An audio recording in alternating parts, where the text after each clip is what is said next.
The Lightning Rod Man by Herman Melville. Narrated by Sam Cousy.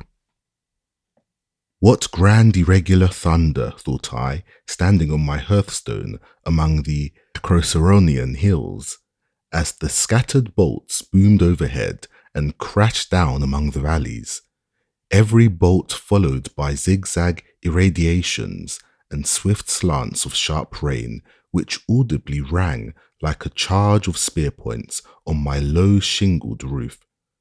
I suppose, though, that the mountains hereabouts break and churn up the thunder, so that it is far more glorious here than on the plain. Hark, someone at the door. Who is this that chooses a time of thunder for making calls?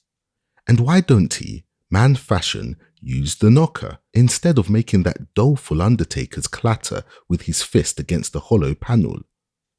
But let him in. Ah, here he comes. Good day, sir. An entire stranger. Pray be seated. What is that strange-looking walking stick he carries? A fine thunderstorm, sir. Fine? Awful. You are wet. Stand here on the hearth before the fire. Not for worlds. The stranger stood still in the exact middle of the cottage where he had first planted himself. His singularity impelled a closer scrutiny. A lean, gloomy figure, hair dark and lank, matted streaked over his brow. His sunken pitfalls of eyes were ringed by indigo halos and played with an innocuous sort of lightning, the gleam without the bolt. The man was dripping. He stood in a puddle on the bare oak floor, his strange walking stick vertically resting at his side. It was a polished copper rod, 4 feet long, lengthwise attached to a neat wooden staff by insertion into 2 balls of greenish glass, ringed with copper bands. The metal rod terminated at the top tripod-wise, in 3 keen tines, brightly gilt. He held the thing by the wooden part alone. Sir, said I, bowing politely, have I the honour of a visit from that illustrious god, Jupiter Tonans? So stood he in the Greek statue of old, grasping the lightning bolt. If you be he or his viceroy, I have to thank you for this noble storm you have brewed among our mountains. Listen. That was a glorious peal. Ah, to a lover of the majestic, it is a good thing to have the thunderer himself in one's cottage. The thunderer grows finer for that. But pray be seated. The old rush-bottomed armchair, I grant, is a poor substitute for your evergreen throne on Olympus, but condescend to be seated. While I thus pleasantly spoke, the stranger eyed me, half in wonder and half in a strange sort of horror, but did not move a foot. Do, sir, be seated. You need to be dried ere going forth again. I planted the chair invitingly on the broad hearth, where a little fire had been kindled that afternoon to dissipate the dampness, not the cold, for it was early in the month of September. But without heeding my solicitation, and still standing in the middle of the floor, the stranger gazed at me portentously and spoke. Sir, he said, excuse me, but instead of my accepting your invitation to be seated on the hearth here, I solemnly warn you that you had best accept mine, and stand with me in the middle of the room. Good heavens, he cried, starting. There is another of those awful crashes. I warn you, sir, quit the hearth. Mr. Jupiter Tonans, said I, quietly rolling my body on the stone. I stand very well here. Are you so horridly ignorant, he cried, as not to know that by far the most dangerous part of a house during such a terrific tempest as this is the fireplace? Nay, I did not know that, involuntarily stepping upon the first board next to the stone. The stranger now assumed such an unpleasant air of successful admonition that quite involuntarily again I stepped back upon the hearth and threw myself into the erectest, proudest posture I could command. But I said nothing. For heaven's sakes, he cried, with a strange mixture of alarm and intimidation. For heaven's sake, get off the hearth. Know you not that The heated air and soot are conductors, to say nothing of those immense iron fire dogs. Quit the spot, I conjure. I command you. Mr. Jupiter Tonans, I am not accustomed to be commanded in my own house. Call me not by that pagan name. You are profane in this time of terror. Sir, will you be so good as to tell me your business? If you seek shelter from the storm, you are welcome, so long as you be civil. But if you come on business, open it forthwith. Who are you? I am a dealer in lightning rods, said the stranger, softening his tone. My special business is... Merciful heaven, what a crash. Have you ever been struck? Your premises, I mean. No? It's best to be provided. Significantly rattling his metallic staff on the floor. By nature, there are no castles in thunderstorms, yet say but the word, and out of this cottage I can make a Gibraltar by a few waves of this wand. Hark, what Himalayas of concussions! You interrupted yourself. Your special business you were about to speak of. My special business is to travel the country for orders for lightning rods. This is my specimen rod, tapping his staff. I have the best of references, fumbling in his pockets. In Criggan last month, I put up 23 rods on only 5 buildings. Let me see. Was it not at Criggan last week, about midnight on Saturday, that the steeple, the big elm, and the assembly room, cupola, were struck? And of your rods there? Not on the tree and cupola, but the steeple. Of what use is your rod then? Of life and death use. But my workman was heedless in fitting the rod at the top of the steeple. He allowed a part of the metal to graze the tin sheeting. Hence the accident. Not my fault, but his. Hark. Never mind. That clap burst quite loud enough to be heard without finger-pointing. Did you hear of the event at Montreal last year? A servant girl struck at her bedside with a rosary in her hand, the beads being metal. Does your beat extend into the Canadas? No. And I hear that there, iron rods only are in use. They should have mine, which are copper. Iron is easily fused. Then they draw out the rod so slender that it has no body enough to conduct the full electric current. The metal melts, the building is destroyed. My copper rods never act so. Those Canadians are fools. Some of them knob the rod at the top, which risks a deadly explosion, instead of imperceptibly carrying down the current into the earth, as this sort of rod does. Mine is the only true rod. Look at it. Only $1 a foot. This abuse of your own calling in another might make one distrustful with respect to yourself. Hark, the thunder became less muttering. It is nearing us, and nearing the earth too. Hark, one crammed crash, all the vibrations made one by nearness. Made one by nearness. Another flash, hold. What do you... I said, seeing him now, instantaneously relinquishing his staff, lean intently forward towards the window with his right fore and middle fingers on his left wrist. But ere the words had well escaped me, another exclamation escaped him. Crash! Only 3 pulses, less than a third of a mile off yonder. Somewhere in that wood. I passed 3 stricken oaks there, ripped out new and glittering. The oak draws lightning more than other timber, having iron in solution in its sap. Your floor here seems oak. Heart of oak, from the peculiar time of your call upon me, I suppose you purposely select stormy weather for your journeys. When the thunder is roaring, you deem it an hourly peculiarly favourable for producing impressions favourable to your trade. Hark! Awful! For one who would arm others with fear, you seem unbeseemingly timorous yourself. Common men choose fair weather for their travels, you choose thunderstorms, and yet... That I travel in thunderstorms I grant, but not without particular precautions, such as only a lightning rod man may know. Hark! Quick, Look at my specimen rod.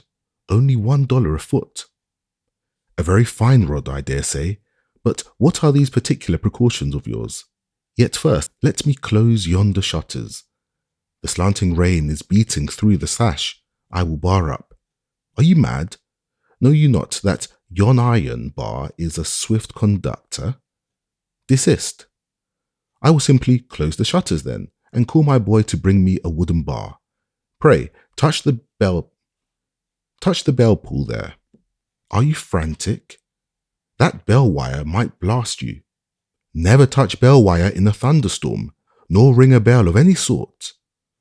Nor those in belfries. Pray, will you tell me where and how one may be safe in a time like this? Is there any part of my house I may touch with hopes of my life? There is, but not where you now stand. Come away from the wall. The current will sometimes run down a wall, and a man being a better conductor than a wall, it would leave the wall and run into him. Swoop! That must have fallen very nigh. That must have been globular lightning. Very probable. Tell me at once, which is, in your opinion, the safest part of this house? This room, and this one spot in it where I stand. Come hither. The reasons first. After the flash, the gust, the sashes shiver, the house, come hither to me.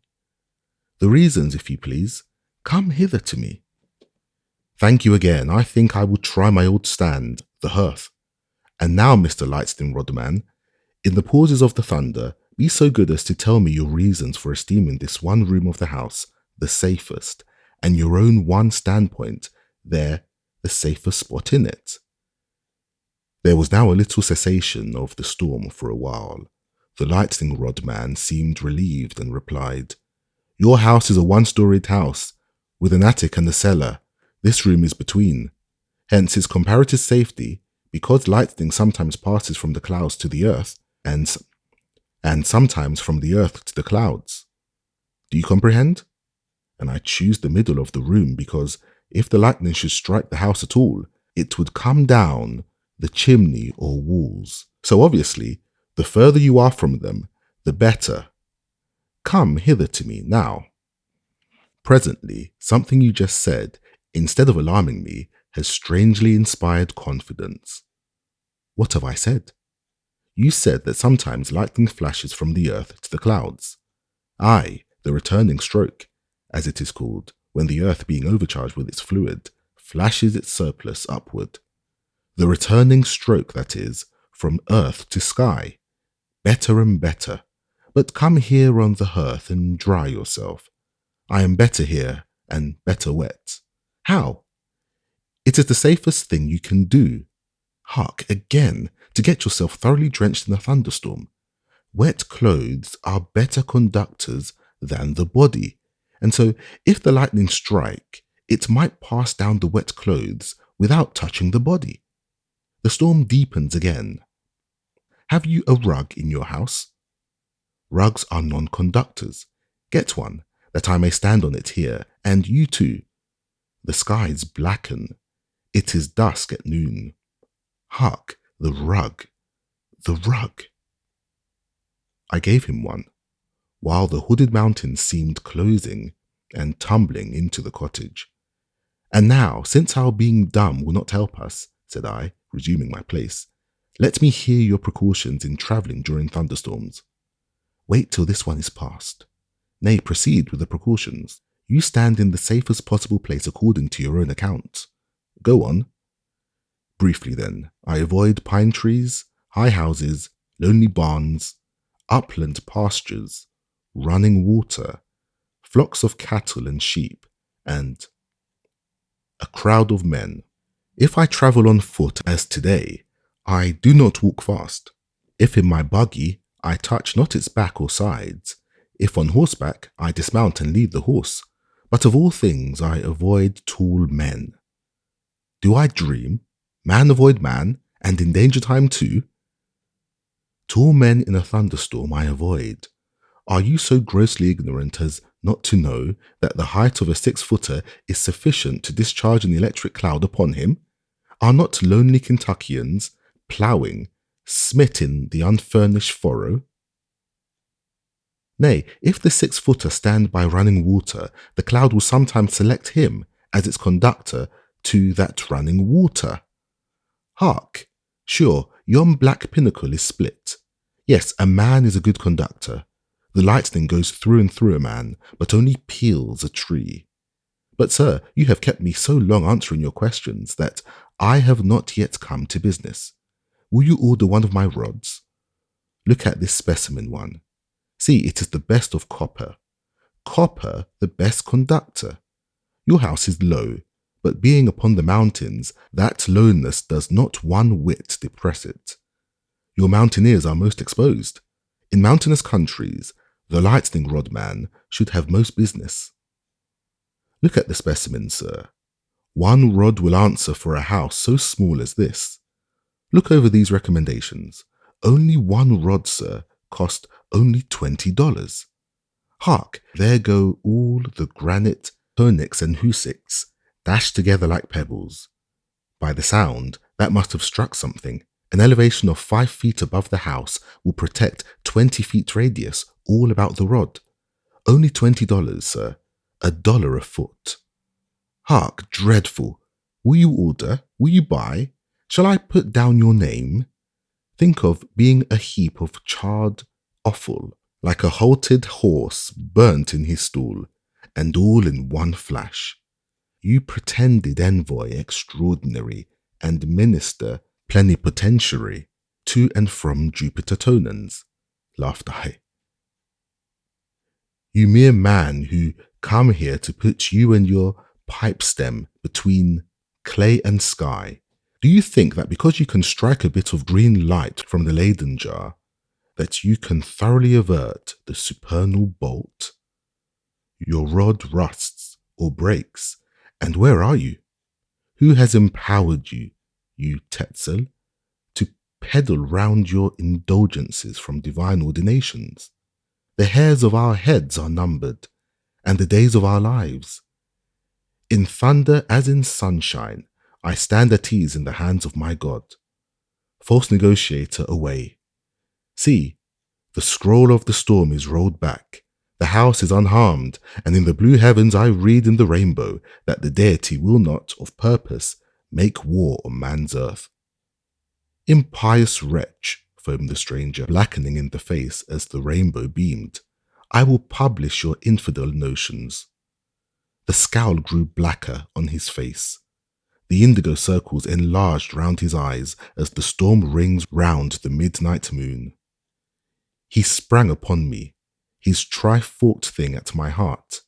I seized it, I snapped it, I dashed it, I trod it, and dragging the dark lightning king out of my door, flung his elbowed copper scepter after him.